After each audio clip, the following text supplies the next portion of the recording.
नमस्कार दोस्तों, yoga टीबर YouTube channel में आप सभी का स्वागत है। क्या आप भी मेडिटेशन यानी ध्यान करना चाहते हैं, लेकिन आपको पता नहीं है कि ध्यान किस प्रकार किया जाता है? ध्यान करने से पहले कौन कौन सी तैयारी करनी चाहिए? तो घबराएं नहीं, आज के वीडियो में हम जानेंगे कि ध्यान करने से पहले हमें किस प्रकार की तैयारी शारीरिक लेवल पे, मानसिक लेवल पे करनी होती है। तो चलिए वीडियो शुरू करते हैं। ध्यान करने के लिए योग शास्त्रों में बताया गया है कि ध्यान करने से पहले हमें कौन कौन सी तैयारी करनी चाहिए। योग शास्त्र में एक सूत्र आता है, जित आसनों, जित श्वासों, जित संगो जितेंद्रिय। यानी ध्यान करने से पहले हमें इन 4 चीज़ों पे विजय पाना जरूरी है, जिसमें पहला है जित आसन।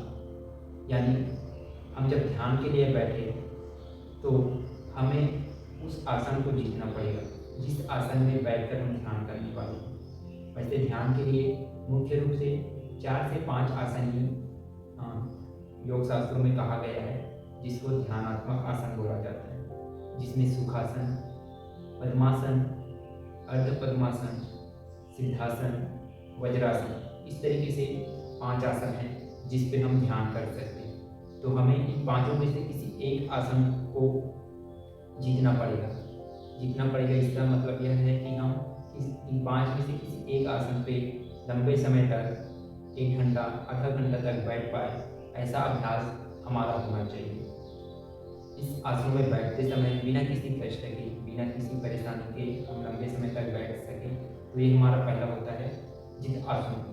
दूसरा होता है जित श्वासों, यानी हमारे सांसों पे पूर्ण नियंत्रण होना चाहिए। जब हम मेडिटेशन यानी ध्यान के लिए बैठे तो हमारा पूरा फोकस हमारे ब्रीदिंग पे, हमारे सांसों पे होना चाहिए। हम जब इनहेल करें यानी श्वास अंदर भरें, सांसों को भीतर रोक के रखें, होल्ड करें, कुंभक करें और सांसों को बाहर छोड़ें, और सांसों को जब बाहर रोक के रखें यानी बाहर कुंभक करें। इन चारों पे हमारा पूर्ण नियंत्रण, पूर्ण कंट्रोल होना चाहिए। यानी जब हम श्वास ले रहे हैं और जो श्वास छोड़ रहे हैं, और जब सांसों को शरीर के भीतर रोक के रख रहे हैं, कुंभक कर रहे हैं, आंतरिक कुंभक या बाह्य कुंभक, उस दौरान जब आंतरिक कुंभक कर रहे हैं तो कोशिश करें कि उस दौरान जो सांसें हैं वो बाहर ना निकल पाए। इतना कंट्रोल हमारे सांसों पे होना चाहिए। वैसे ही जब बाह्य कंट्रोल कर रहे हैं तो इतना कंट्रोल होना चाहिए कि श्वासें हमारी मर्जी के बिना ना तो शरीर के अंदर प्रवेश कर पाए, ना ही मर्जी के बगैर शरीर से बाहर निकल पाए। इस तरीके से हमारे सांसों पे पूर्ण नियंत्रण होना चाहिए। ये बात होती है दूसरा। तीसरा बात होती है जित संगो, यानी हमारा संग, हमारा जो एटमॉस्फेयर है, हमारा जो वातावरण है, वो भी सात्विक होना चाहिए। हमें ऐसे लोगों का संग करना चाहिए जो ऑलरेडी ध्यान के क्षेत्र में, मेडिटेशन के क्षेत्र में आगे बढ़ रहा है, ताकि जब हम शुरू करें ध्यान करना तो हमें उन लोगों का जो अनुभव है वो प्राप्त हो सके, और उस अनुभव को प्राप्त करके हम भी ध्यान के लिए या मेडिटेशन करने के लिए आगे प्रेरित हो। ये होता है तीसरा जित संग। फिर चौथा चीज आता है जितेंद्रिय, यानी हमारी जो इंद्रियां है, जो 5 कर्म इंद्रिया, 5 ज्ञान इंद्रियां हैं, उन पर पूरा कंट्रोल होना चाहिए।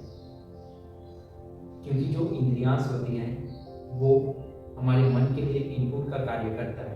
यानी हम जो भी देखते हैं, जो भी सुनते हैं, जो भी खाते हैं, जो भी सूंघते हैं, वो सभी हमारे मन के लिए इनपुट का कार्य करता है। जब हम कोई भी चीज़ देखते हैं, कोई भी चीज़ खाते हैं, कोई भी चीज़ सुनते हैं, तो वो हमारे मन में जाता है, मन उस चीज़ को प्रोसेस करता है, फिर आउटपुट के रूप में वही चीज़ हमको देखने को मिलता है जो हमने देखा था, जो हमने हमारे मन को इनपुट दिया था। यानी हमारी इंद्रियां बाह्यमुखी, बाहर की चीज़ों को देखना चाहता है, बाहर की चीज़ों को सुनना चाहता है, बाहर की चीज़ों को अनुभव करना चाहता है। जब तक हमारी इंद्रियां बाह्यमुखी रहेगी, बाहर की वस्तुओं के प्रति आकर्षित रहेगी, उसके प्रति अट्रैक्ट रहेगा, तब तक हम अपने शरीर के भीतर, अपने मन के भीतर नहीं देख पाएंगे। तो हमारी जो इंद्रियां बाह्यमुखी है उसको अंतर्मुखी करना काफ़ी जरूरी है।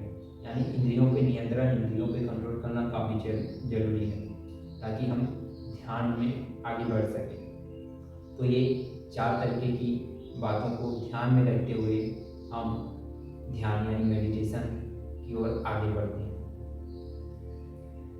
आने वाले वीडियो में हम आसनों के बारे में, सांसों के बारे में भी विस्तार से बात करेंगे। आज की इस वीडियो में इतना ही। उम्मीद है आपको यह वीडियो पसंद आया होगा। मिलते हैं नेक्स्ट वीडियो में, तब तक के लिए जय